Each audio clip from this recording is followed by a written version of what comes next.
Ibu seorang peguam direman pegawai hingga anggota polis bertahan sesuai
Cik, boleh apa-apa saya bantu? Assalamualaikum Cik.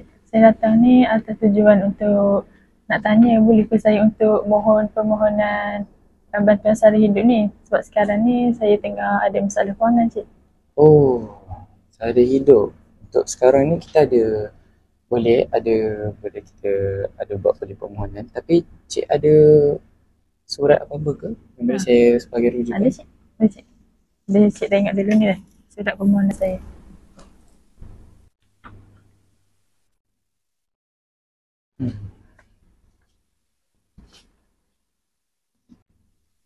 Okey, untuk permohonan Cik ni saya tak boleh terima sebab ada maklumat yang tidak lengkap. Saya tak boleh nak key in dalam data. Akan tetapi, saya boleh bantu Cik dengan menawarkan beberapa ringgit. So, Cik kena bayar saya untuk dapatkan kelulusan permohonan. Boleh? Disebabkan sekarang saya pun tengah ada masalah kewangan, boleh lah Cik? Boleh. Boleh Cik.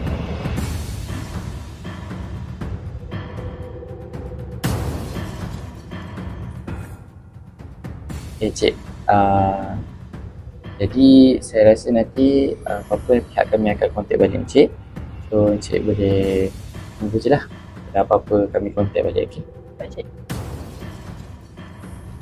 So surat ni Cik boleh ambil.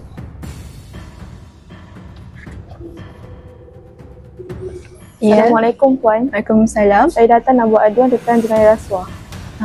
Awak ada bukti ke? Ada? Tunjukkan.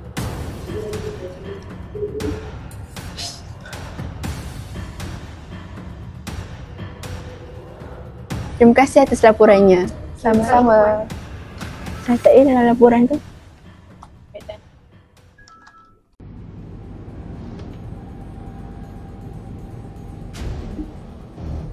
Hey, senang je lah buat duit zaman sekarang ni kan.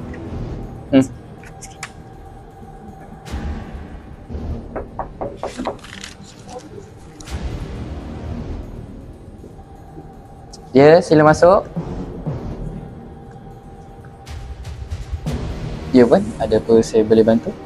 Encik Edi, anda ditahan kerana melakukan jenayah rasuah di bawah Seksyen 17A Akta 694.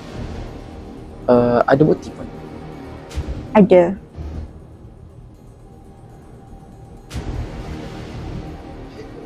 Sila ikut kami. Okey, aku nak tanya. Lepas kau tengok video tadi, apa pendapat kau tentang bahayanya rasuah ni dalam masyarakat? Okey, bagi saya, rasuah ni sangat berbahaya kerana ia merosakkan keadilan.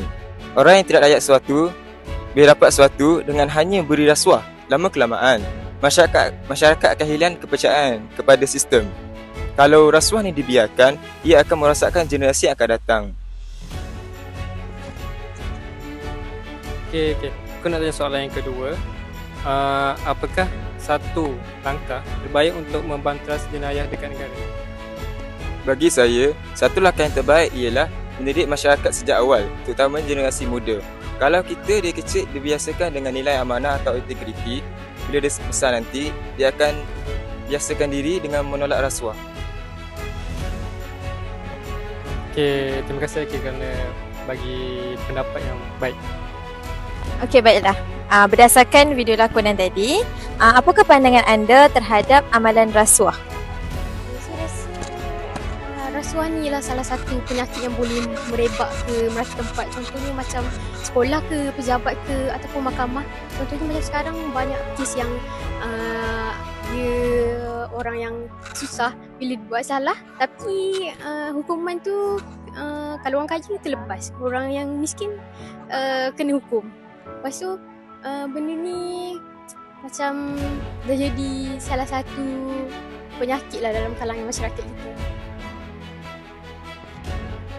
Okey, baiklah. Jadi pada pandangan awak, apakah langkah yang paling terbaik bagi kita mencegah jenayah rasuah di dalam negara kita? Pada pandangan saya, seperti yang kita tahulah, pendidikan ni sesuatu yang asas untuk kita semua. Jadi saya rasa kita perlu ajar anak-anak kita daripada sekolah rendah lagi sampailah sekolah menengah tentang bahayanya rasuah daripada sudut moral dan juga agama. Terima kasih.